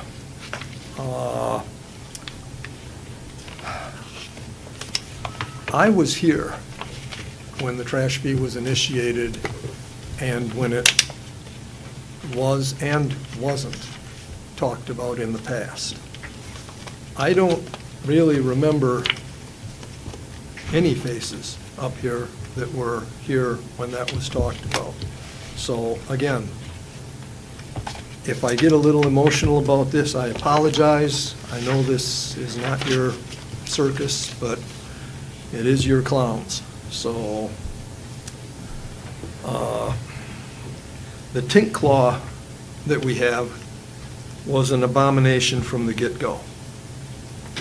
It was pretty much a bill of goods sold by a couple of council people, and even if you watch the Oakland County video on leaf pickup, all they show is a vacuum truck. I can't think of any other municipality, perhaps there is one or two, but I cannot think of any other municipality that uses a tink claw to pick up leaves. And unfortunately, it seems like that tink claw breaks with almost, well, an unusual amount of times. It seems like every year or every 2 years that thing breaks. And that should have all been, back in the day, we talked about it, and it got rejected for the tink claw for some reason. And one of the reasons that the tink claw was sold to the village was it was repeatedly stated that the DPW could roll with and absorb the fall leaf pickup into their routine duties. That was the way it was put. That's in your minutes. If you want to go back and look at your minutes, that's in the minutes. The DPW could absorb, not do it on overtime, or there'd be an extra charge for leaf pickup. And as far as I know, there was never any public discussion that the DPW was being paid extra for leaf pickup, or that there was a breakout for leaf pickup. And it's supposed to be a contractor charge, so the DPW is not a contractor for the village. It is the village. I don't, to say that the money, that there's money being charged to our DPW is basically double dipping. They're doing a job that they're already doing and already said they would do. I'm sorry, these things I can't see both ways. I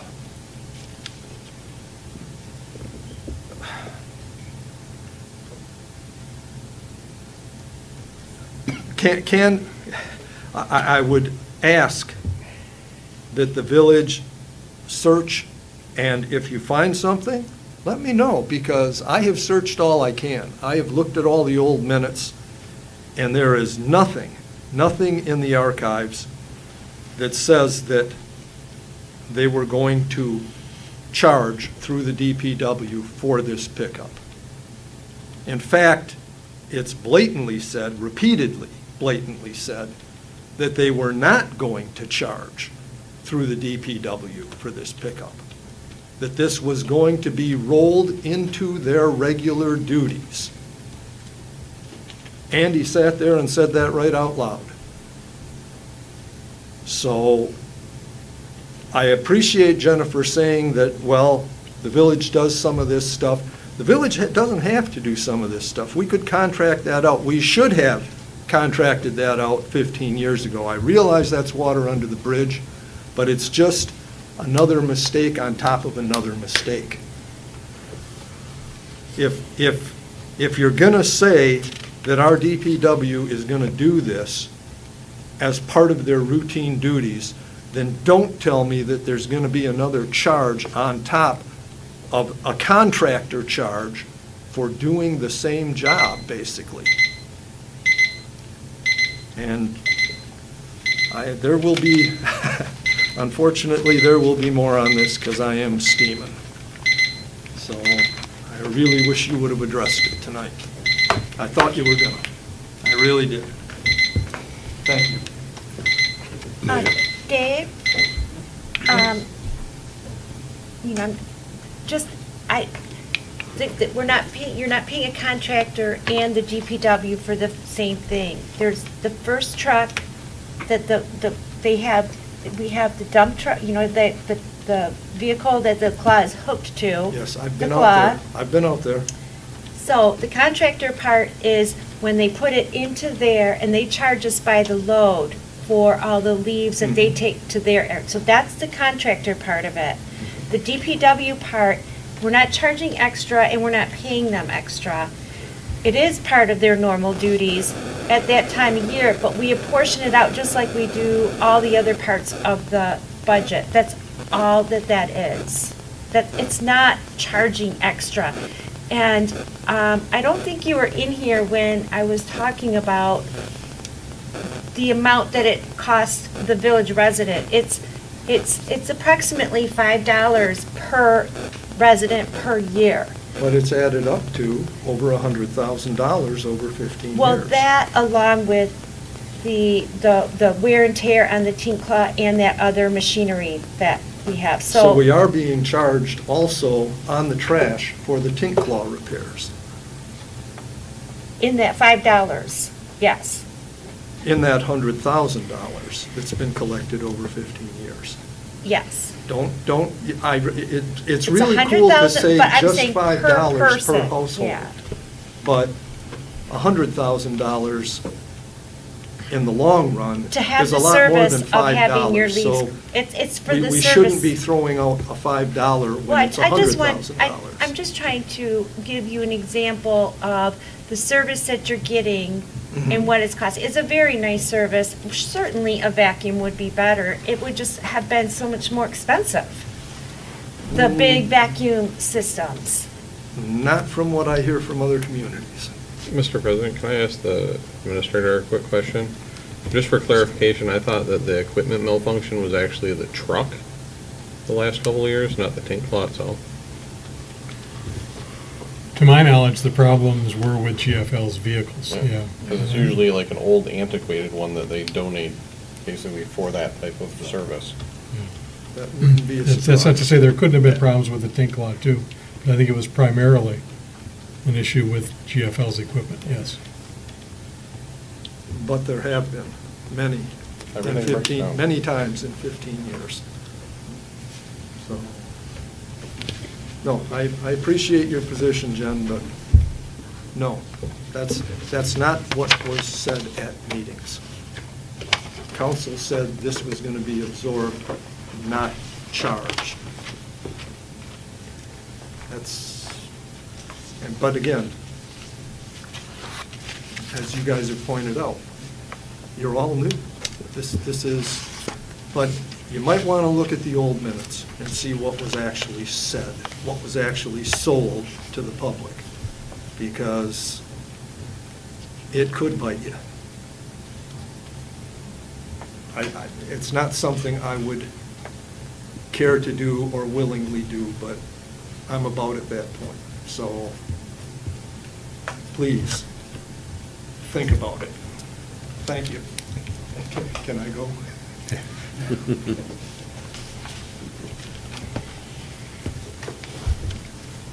Any other second call? No? Motion to close. Second. Motion by Duff, second by Newman to close. All in favor? Aye. Opposed? Carries. Motion. 15, council liaison reports. Parks and Rec.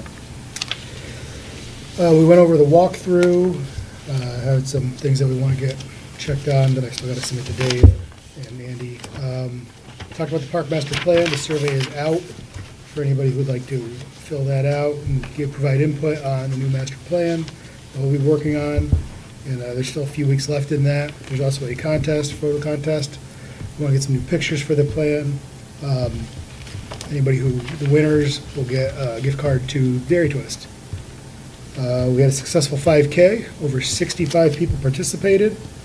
Somebody ran that in less than 20 minutes, so good for them. Good for them. And quite a few kids participated in the bubble run as well. Had a good spring garage sale. Over 45 homes participated. Really good turnout for this time of year for the spring one. Farmers market kicked off last week and continued this week. So far, so good. Haven't had any incidents, which is a relief. And continuing to add new vendors and things like that as well. Next week is the first week of Tuesdays in the Park on June 17th. That will run with the farmers market.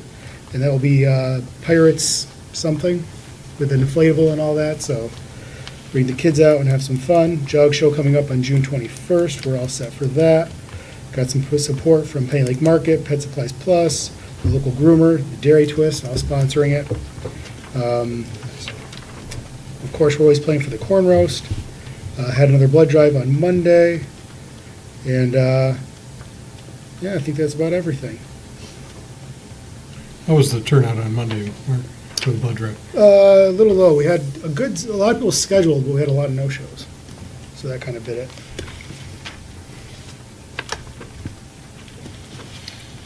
All right, ZBA. We had 2 cases, if I'm not mistaken. It's been a while ago. And we're excited because we have another, obviously tonight, we approved her, another full-time member, so we can actually make quorum. It's very awkward when we cannot make quorum and have to tell people that, I'm sorry, but you have to come back, so that's it. Water Board. Following a earlier report from a few weeks back, as we had a further harvester discussion about getting one of our a new miniature harvester. We're currently putting together a proposal to bring it to council to see what the most likely outcomes would be. Is it going to be financially feasible or not? So we're putting that together. We meet next week, so that's a talking point there. Safety fair ran alongside of the 5K right there. We'll get your final numbers and everything next week. Hopefully in detail the following meeting as well. More conversation about septic field newsletter. We got it out to the press in time. So we're open to follow more about that. So more information to come after next week's meeting. Planning. Special land use, which we adopted tonight. That was a conversation for them. We questioned some of the wording, but we passed it along for adoption for tonight. So. Chief. Well, excuse me, a couple things. On June 5th at approximately 12:30 in the afternoon, we received a call from Councilwoman Erin Laybourne regarding a vehicle that was parked in the no parking zone on Ventura Drive. I responded to 2380 Ventura Drive, found a white construction van parked in the no parking zone. The contractors were speaking with the owner at 2380 regarding a painting project. The owner at 2380 was very apologetic and was aware of the parking situation, the complaints up there. The van was moved immediately back to the driveway, and we had no other issues. I share this with you because I reiterate what I said on June 4th during the meeting, that if an infraction is occurring, it is better to report it to us while it is occurring so we can deal with it swiftly and effectively, whether that's education or enforcement. So we're on top of that. So wanted to share that with you. And also, we are preparing for another uneventful, very successful Tiki Night, other jurisdictions, and we're getting prepped for that. So that's all I have for you. Well, in the treasurer's office, we're just really busy. I'm getting a lot of help from the front staff, and we're just getting through all the budget stuff and getting our tax bills prepared and getting all that done. So it's just very busy, and I'm looking forward to the end of this month. But after that, it'll be good. I'll thank you for all the approvals and the budget stuff. So that's it for me. Thank you. Administrator Gillum. Council, a couple updates. First, you recall at our last meeting, Carmine Marshall, an Eagle Scout, came in requesting approval for a community garden over on the Centerwood property over north of Dunreath. Council conditioned the approval on him getting input and favorable response from all the neighbors over there. Well, I've subsequently spoken with Carmine and his mother. Carmine did put together a flyer that he distributed all among the neighborhood over there. The weekend that he did it, it rained a lot, so he didn't get a real good response to the flyer. So over the Memorial Day weekend, he went out and he went door to door in the neighborhood. And, I mean, it's, you have a real hard time reading his handwriting, but he gave me basically 2.5 pages of addresses that he at least attempted to contact. He literally went door to door. There were, given a holiday weekend, there were some people that weren't home. There were a lot of people that were in support. There were people that didn't answer because, for whatever reason, they saw a kid standing on their porch, but be that as it may. He said there was really only one resident over on Dunreath that was adamantly opposed. She had called me as soon as she had gotten the flyer and attached to her mailbox. I recommended that she contact council if she had real strong concerns, because she refused to talk to Mr. Marshall himself. She says, I'm not going to talk to a teenager. It should be the village's responsibility. So I recommended that if she had real concerns, that she contact the council and make you aware of it. I don't know if she did or not, but she did speak with me. And then there was one other resident on one of the streets over there that, again, according to Carmine, wasn't sure if they were for or against the community garden, because they currently park one of their vehicles back in the Centerwood area, and their biggest concern was if he went ahead with the community garden, that they wouldn't have anywhere to park their vehicle anymore. So, given the amount of favorable response that he reported to me, I went ahead and signed off on his Eagle Scout application. I've returned that to him.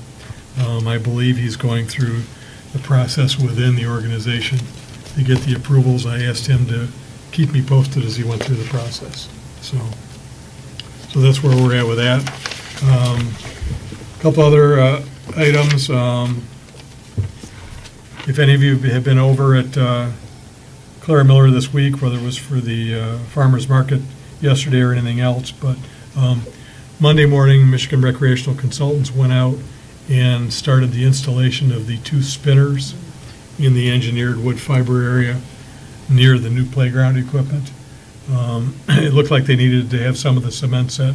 I was over there today.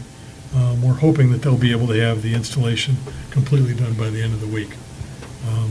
But once that is done, then that will be, in terms of what our original plans were, it'll be the last of the work over on the new playground area over there. So, and it really is a beautiful project. So, Councilmember Newman mentioned the newsletter. The newsletters have been printed. They're in boxes upstairs, and the staff is, as they are able, working through the process of folding and attaching labels to them. We hope to be able to get those out to everybody in the village next week sometime. So, I don't think there was any sign of work going on there tonight, but you recall that earlier this year, council had approved some repairs to the siding on the village hall, out adjacent to the parking lot and things like that. And the contractor was out, started work this week, and they've been moving right along. And if you actually take a look at some of the boards along the ground next to the parking lot, you can see where they have replaced the boards, and it really does look sharp. So they're continuing to work through that project. Some comments, discussion tonight during comment about an issue Mr. Renwick had with trash pickup and priority waste. I've made preliminary contact with them. I'll have to follow up and try to pin them down, but I indicated to both one of the vice presidents and the municipal relations manager. If you recall, Dan Vanette, one of the vice presidents, came in and addressed council last year. I've told them it's been a year now. We'd like to have them come back and speak to council again and let us know what kind of progress they're making. They've indicated they're willing to do that. So again, I'll confirm a date. I don't know if it'll be July or August, but we'll get them in and we'll hear what they have to say. And if you have any questions, it'll be the time to ask them. So, other than that, before we meet again, Father's Day is Sunday, and then in a couple of weeks, we've got Tiki Night and the 4th of July. I hope everybody has happy and safe holidays. Thank you. Thank you. Couple weeks. Council comments. So, Mark? This past Saturday, we had the 17th annual Coxeter Golf Outing Classic and Dinner. It was another successful event. Thank you to everybody who attended, all the volunteers who helped out. Goes a long way to continuing to support our annual fireworks, which generally speaking only climb in price. So all the support that we get goes a long way and makes a big difference. With that, hope everybody has a safe Tiki Night. Don't forget, every Tuesday, 3 to 7:30, from now through September, Wolverine Lake Farmers Market is open for business. Well, hope everybody has a good, happy Father's Day and a safe 4th. Safe 3rd, 4th. I have same thing. Hope you all have a very happy and safe Tiki Night and all the days in between now and next meeting. Aaron. Happy Father's Day. I'll see you guys out on the lake.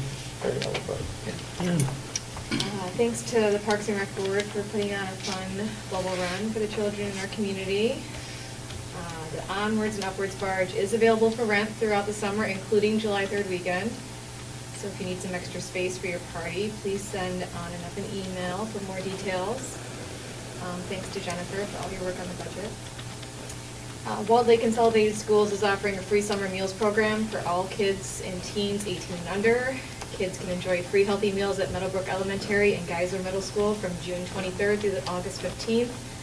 Breakfast and lunch will be served, and kids do not need to be enrolled in a Walled Lake school to participate. And happy beginning of summer break to all of our Walled Lake students. In reading in our packet this week about the Oakland Transit, I was going to ask if, I was pleased to see that they offer free transportation to veterans and veterans' families. And maybe in the next newsletter, there could be some kind of note to that, because I think that there probably could be a lot of veterans in the village, and they may not know about that, So it was good to see that. So I wanted to thank the chief.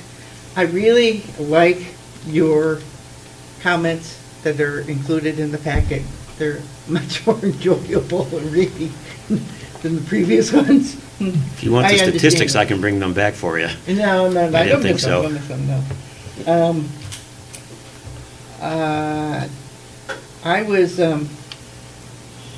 I did go to the farmer's market for the first time last night. It's small, but this is the first year and it's the second time. But there was one food vendor, like vegetable vendor. In my mind, farmer's market, I pictured more, but maybe it's too early in the season for that. It could be the reason, There's not a lot of, there's no uniqueness for them, so having just the one for now.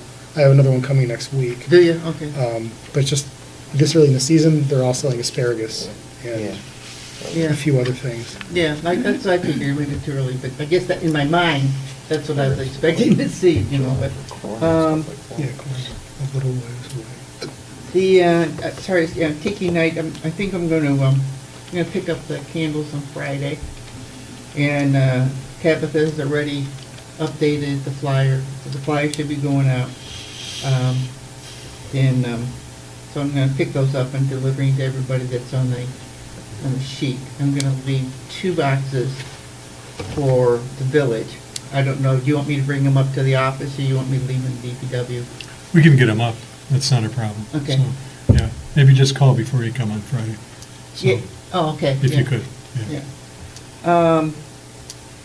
At the Leah meeting today, before I get to that, I was down by the lake at my sister's house watering her flowers, so she was on vacation in Shankin, and I heard all this commotion, and I looked down, I I don't swear, but I swear to God, there had to be 20 to 30 carp this big, jumping on top of each other and doing these little dances. Is it mating season? Or- Spawning. Huh? Spawning. Spawning, yep.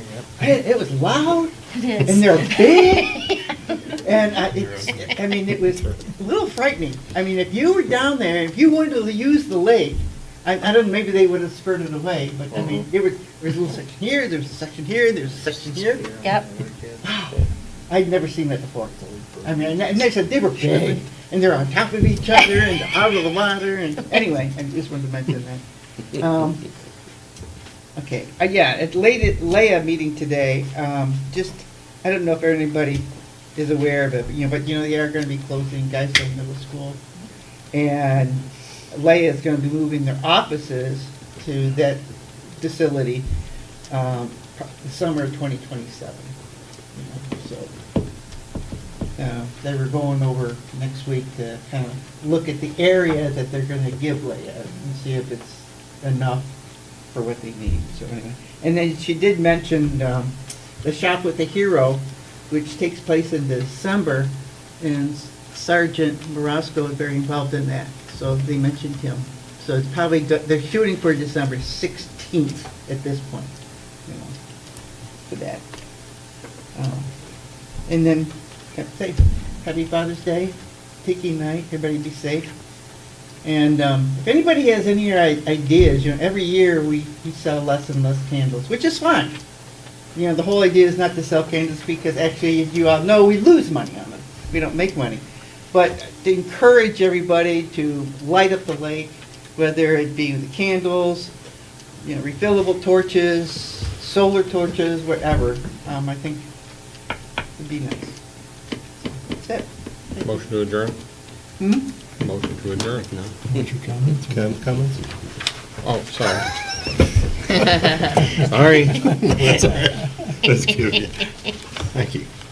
I just wanted, I corresponded with everybody here regarding a concern from a resident about kind of after meeting discussions with people in the call audience and how that looks. So I appreciate everybody understanding and reading that. I'm not making any assumptions of what the conversations are. It's just there was a concern, so I wanted to bring that to everybody's attention. So I appreciate you guys for that. And happy Father's Day to all the fathers, and happy Tiki. Motion to adjourn. Second. Motion by Tom, second by all in favor? Aye. Opposed? Adjourned.